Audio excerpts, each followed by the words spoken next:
कक्षा 9वीं के सभी विद्यार्थियों का बहुत बहुत स्वागत है।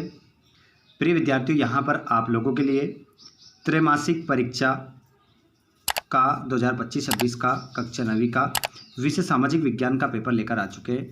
पेपर आप लोगों का रहेगा 75 नंबर का और इस पेपर को आपको 3 घंटे में हल करना है। देखिए, पूरे पेपर का हल यहाँ पर मैं आपको करवाने वाला हूँ। आप सभी जानते हैं आपकी त्रैमासिक परीक्षा स्टार्ट होने वाली है और यदि आपको अच्छा नंबर लेना है तो वीडियो को आप लास्ट तक देखिएगा। और इसके अलावा विज्ञान, गणित, हिंदी, संस्कृत के वीडियो प्राप्त करने के लिए आप चैनल को सब्सक्राइब जरूर कीजिएगा। निर्देश सभी प्रश्न करना अनिवार्य है। प्रश्न क्रमांक 1 से 5 तक वस्तुनिष्ठ प्रश्न रहेंगे 30 नंबर का। 30 नंबर का ऑब्जेक्टिव यदि आपने लगा दिए और 30 के 30 सही हो गए तो आपके बहुत अच्छे नंबर आ जाएंगे। ठीक है। उसके बाद में 6 से 17 तक आपके 2-2 नंबर के रहेंगे, 30 शब्द में उत्तर देना है। 18 से 20 तक आपके 3-3 नंबर के रहेंगे, जिनको आपको 75 शब्द में उत्तर देना है। तो पूरा पेपर का सॉल्यूशन यहाँ पर हम देखेंगे। आइए आप भी अपने हाथ में कॉपी और पेन उठा लीजिए और इन सभी प्रश्नों को नोट करते चलिए। सबसे पहले हम प्रश्न क्रमांक पहला देखेंगे बच्चों, जिसमें कह रहा है सही विकल्प चुनकर लिखिए। यहाँ पर 6 ऑब्जेक्टिव आपको मिलेंगे। भारत के दक्षिण में कौन सा सागर है? बताइए इसका आंसर क्या होगा। भारत के दक्षिण में कौन सा सागर है ये आपको बताना है। प्रशांत महासागर, हिंद महासागर, अरब सागर, उपरोक्त में से कोई नहीं। तो यहाँ पर आपका जो करेक्ट आंसर हो जाएगा बच्चों, भारत के दक्षिण में जो सागर हो जाएगा वो हो जाएगा आपका हिंद महासागर। हिंद महासागर आप आंसर लगा लेंगे। उसके बाद किस नदी को दक्षिण भारत की गंगा कहा जाता है? तो गोदावरी को कहा जाता है, कावेरी को कहा जाता है, कृष्णा को कहा जाता है या वैनगंगा को कहा जाता है। तो यहाँ पर आपका करेक्ट आंसर हो जाएगा गोदावरी। गोदावरी आप सही उत्तर यहाँ पर लगा लेंगे। अगला क्वेश्चन, फ्रांस की क्रांति कब आरंभ हुई? फ्रांस की क्रांति कब आरंभ हुई ये आपको बताना है। तो 1780 में, 1890 में, 1789 में या 1960 में। तो इसमें आपका जो सही उत्तर हो जाएगा वो हो जाएगा बच्चों 1789 में। सा ऑप्शन आपका क्या हो जाएगा? सही हो जाएगा। अगला प्रश्न है, हिटलर का प्रमुख अर्थशास्त्री कौन था? तो हिटलर का प्रमुख जो अर्थशास्त्री कौन था बताइए। हयालमार साख्त, विलियम केशर, जॉन एबर्ट, हिडनबर्ग। बताइए, आप सभी जवाब दीजिए, इस प्रश्न का आंसर क्या होगा। बाकी पूरा हल मैं करवा ही रहा हूं आपको। बताइए। तो इसका आंसर जो आपका चौथे वाले प्रश्न का आंसर आप लगा लेंगे बच्चों, आपका हयाल मार्क आपका राइट आंसर हो जाएगा। अगला प्रश्न देखेंगे। प्रश्न क्रमांक है आपका, लोकतंत्र के लिए आवश्यक है धनबल, स्वतंत्र और निष्पक्ष चुनाव, अशिक्षा, निरंकुशता। तो इसमें आपका करेक्ट आंसर हो जाएगा बच्चों, लोकतंत्र के लिए जो आवश्यक है वो क्या हो जाएगा? वो हो जाएगा स्वतंत्र और निष्पक्ष चुनाव। अगला क्वेश्चन है, इनमें से स्थायी पूंजी कौन सी है?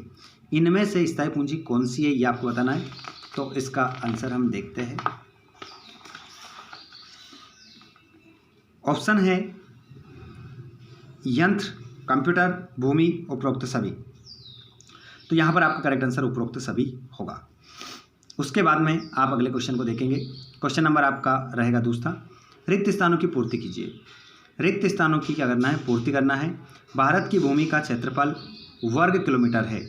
तो इस खालिस्तान में आप लिखेंगे बच्चों 32.8 लाख। 32.8 लाख वर्ग किलोमीटर है। लोगों का एक स्थान से दूसरे स्थान पर जाकर बसना कहलाता है। तो बच्चों खालिस्तान में आएगा प्रवास।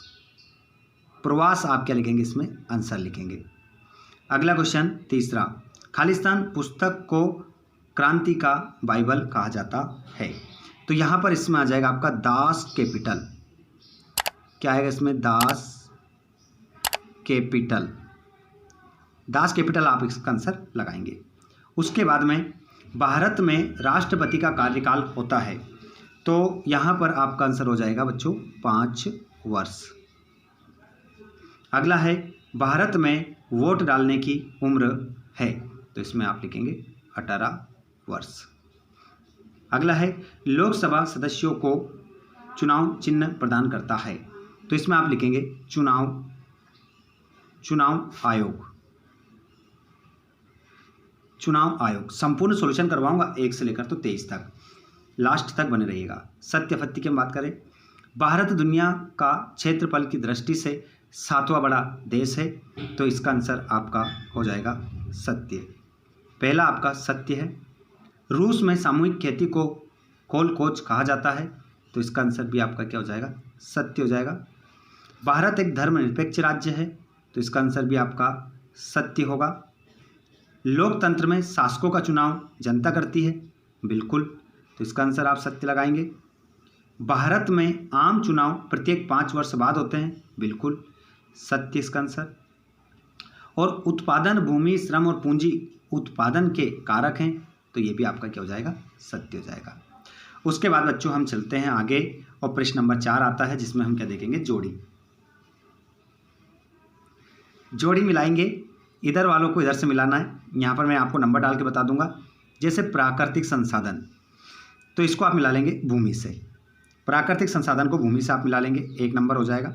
दूसरा आज़ाद हिंद फौज, तो इसका आंसर आपका नेताजी हो जाएगा, सुभाष चंद्र बोस। मत्स्य पालन, तो ये आपका प्राथमिक क्षेत्र में आ जाएगा। डॉक्टर राजेंद्र प्रसाद संविधान सभा के अध्यक्ष।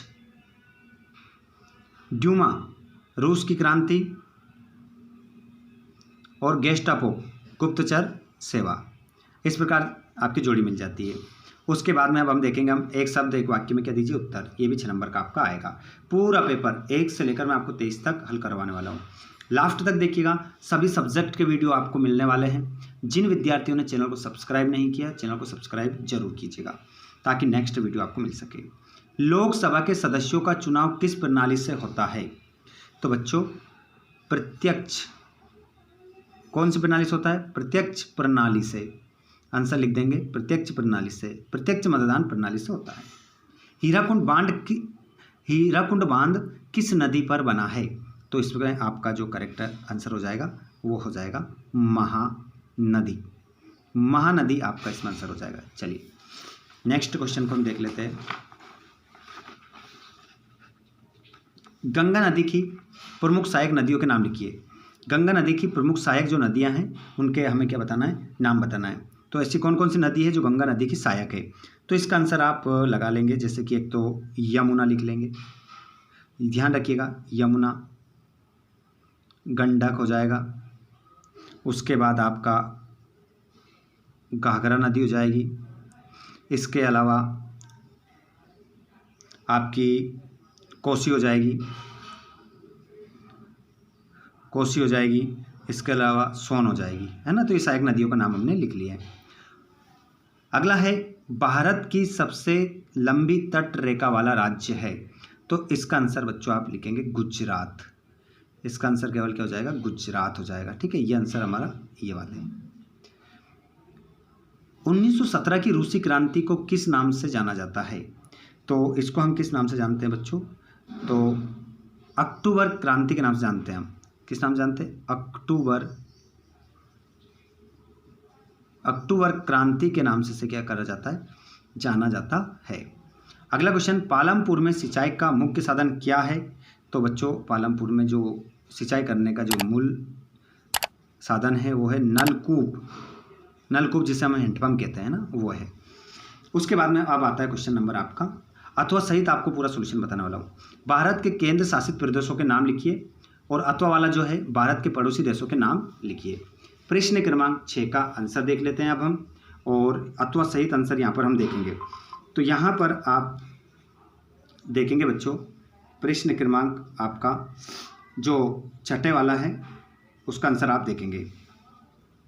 तो यहाँ पर देखिएगा, ये छठे का आंसर आपका रहा। यहाँ पर प्लेस बंद कर देता हूँ इसकी, ये आपको क्लियर नज़र आ रहा होगा, देख सकते हैं आप। भारत के केंद्र शासित प्रदेशों के नाम, अंडमान निकोबार द्वीप समूह, चंडीगढ़, दादरा नगर हवेली तथा दमन और दीव, दिल्ली, जम्मू और कश्मीर, लद्दाख, लक्षद्वीप, पुडुचेरी। उसके बाद अथवा वाला, छठे का अथवा वाला, भारत के पड़ोसी देशों के नाम लिखिए। पाकिस्तान, अफगानिस्तान, चीन, नेपाल, भूटान, बांग्लादेश, म्यांमार, श्रीलंका, मालदीव। चलिए क्वेश्चन क्रमांक आपका अगला, अगला क्वेश्चन है आपका, जिसमें आप देख रहे हैं क्वेश्चन नंबर 7वां। भारत को विश्व में किन किन नामों से जाना जाता है और अफवाह तंत्र से क्या आशय है। अब इसका आंसर भी आप देख लीजिए। इसका आंसर हम देखते हैं। तो इसका आंसर जो रहेगा आपका विद्यार्थियों, अभी लिखा हुआ मैं आपको बता देता हूं, ताकि आपको कहीं पर भी ढूंढने की आवश्यकता ना पड़े। ठीक है,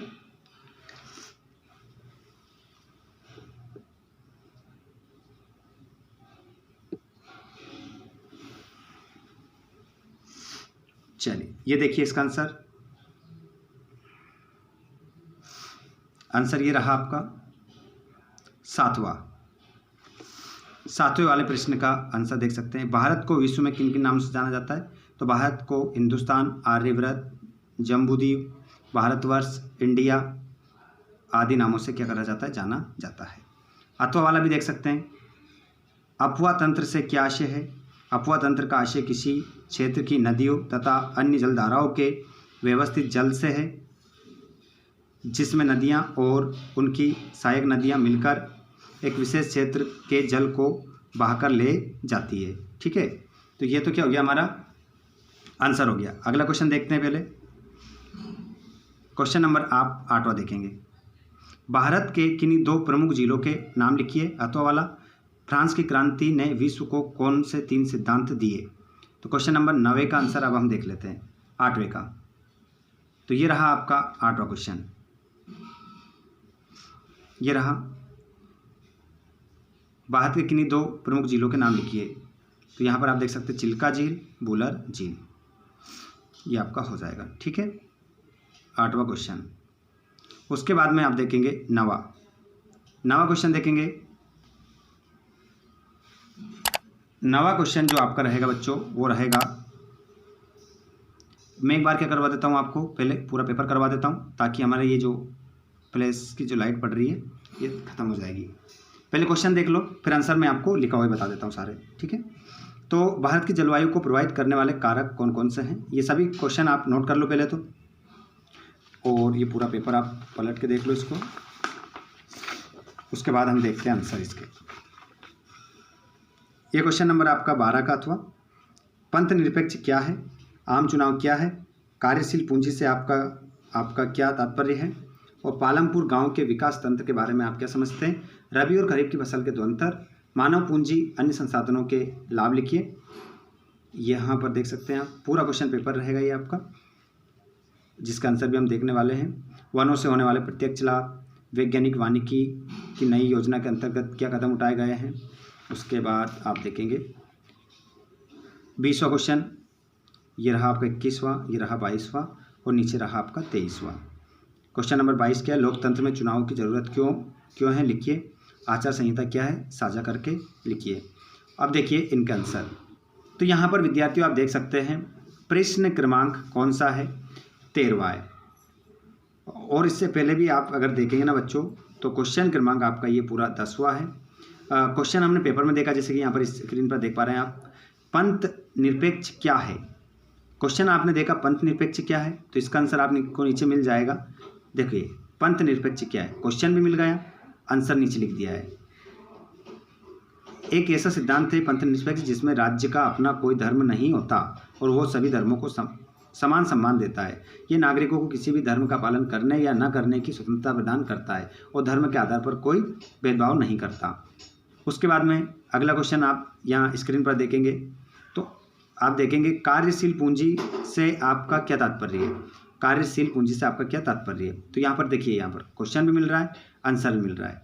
कार्यशील पूंजी से आपका क्या तात्पर्य है, कार्यशील पूंजी उत्पादन प्रक्रिया में उपयोग होने वाली अल्पकालीन पूंजी को कार्यशील पूंजी कहते हैं, जैसे कच्चा माल, नकदी और दैनिक खर्चों के लिए आवश्यक धन। ये उत्पादन चक्र में लगातार बदलती रहती है। आगे भी देख सकते हैं रबी और खरीफ की फसल में अंतर, तो क्वेश्चन पेपर में भी आप देख लेंगे। यहाँ पर क्वेश्चन बता चुका हूँ मैं आपको पहले। देखिए रबी और खरीफ की फसल में 2 अंतर, तो ये अंतर देख लीजिए आप, रबी की फसल और खरीफ की फसल में ये 2 अंतर यहाँ पर लिखा है। क्वेश्चन नंबर 16 का आंसर, मतदाता सूची क्या होती है। तो ये उन व्यक्तियों की नामों की सूची होती है जो किसी चुनाव में मतदान करने के पात्र होते हैं। इसे वोटर लिस्ट भी कहा जाता है और ये चुनाव आयोग द्वारा तैयार की जाती है। 17वां क्वेश्चन का आंसर देख सकते हैं आप, आर्थिक क्रियाएं और गैर आर्थिक क्रियाओं में अंतर आप लिख सकते हैं यहाँ पर। वे क्रियाएं जिनका उद्देश्य धन कमाना होता है और जिनमें उत्पादन, उपभोग, विनिमय और वितरण शामिल होता है। गैर आर्थिक क्रियाएं वे क्रियाएं जो धन कमाने के उद्देश्य से नहीं की जाती है बल्कि सामाजिक, धार्मिक और भावनात्मक संतुष्टि के लिए की जाती है, जैसे समाज सेवा या परिवार की देखभाल। आगे देख सकते हैं 18वां क्वेश्चन का आंसर है ये। भारत को महाद्वीप कहा जाता है क्योंकि ये भौगोलिक स्वरूप से एशिया से हिमालय पर्वतमाला द्वारा अलग है। इसकी जलवायु, वनस्पति और वन्य जीवों में विविधता है जो इसे एक अलग इकाई बनाती है। इसकी अपनी विशिष्ट सांस्कृतिक और ऐतिहासिक पहचान है जो इसे शेष एशिया से अलग करती है। वनों से होने वाले प्रत्यक्ष लाभ देख सकते हैं आप, तो वनों से होने वाले प्रत्यक्ष लाभ सभी जानते हैं, लकड़ी, ईंधन, चारा, औषधीय पौधों की प्राप्ति। आगे देख सकते हैं वन्य जीवों के लिए आवास प्रदान करना, मिट्टी के कटाव को रोकना और जल संरक्षण करना, ये सब हमें दिखाई देता है। क्वेश्चन नंबर 20 का आंसर भी ये आपके स्क्रीन पर आ गया। प्राथमिक क्षेत्र, द्वितीयक क्षेत्र, तृतीयक क्षेत्र होते हैं हमारे। और क्वेश्चन नंबर 22 से आचार संहिता से क्या आशय है समझा कर लिखिए। तो आचार संहिता क्या होती है? ये नियमों और दिशा निर्देशों का एक समूह है जिसमें राजनीतिक दलों और उम्मीदवारों को चुनावों के दौरान पालन करना होता है। इसका उद्देश्य निष्पक्ष और स्वतंत्र चुनाव सुनिश्चित करना है। सुनिश्चित साधनों को रोकना, अनुचित साधनों को रोकना और चुनाव प्रक्रिया को सुचिता बनाए रखना। इसमें भाषण, रैली, मतदान दिवस और चुनाव प्रचार में संबंधित नियम शामिल होते हैं। अब इसमें बच्चे कौन सा क्वेश्चन आपका पेपर में देखिएगा। 22 क्वेश्चन का आंसर बताया मैंने आपको। एक कौन सा बच गया? एक बच गया आपका 23वां क्वेश्चन। तो इसमें क्या करना है? मानचित्र बताना है। मानचित्र को ये दर्शाना है मानचित्र में, ठीक है। तो एक अलग से वीडियो लेकर आऊँगा जिसमें मैं आपको मानचित्र वाला कंप्लीट करवा दूंगा। आज का वीडियो अच्छा लगा हो तो वीडियो को अपने दोस्तों को आप शेयर कर दें। सभी को एक बार इस वीडियो को शेयर कर दें। नेक्स्ट क्लास आप लोगों के लिए मैं लेकर आने वाला हूँ, तो आप चैनल को सब्सक्राइब जरूर कीजिएगा और घंटी बटन कॉल पर कर लीजिएगा, जिससे आने वाले वीडियो का नोटिफिकेशन आपको मिल जाएगा। साथ ही आप इस वीडियो को कहाँ से देख रहे हैं कमेंट बॉक्स में जरूर लिखिएगा। धन्यवाद।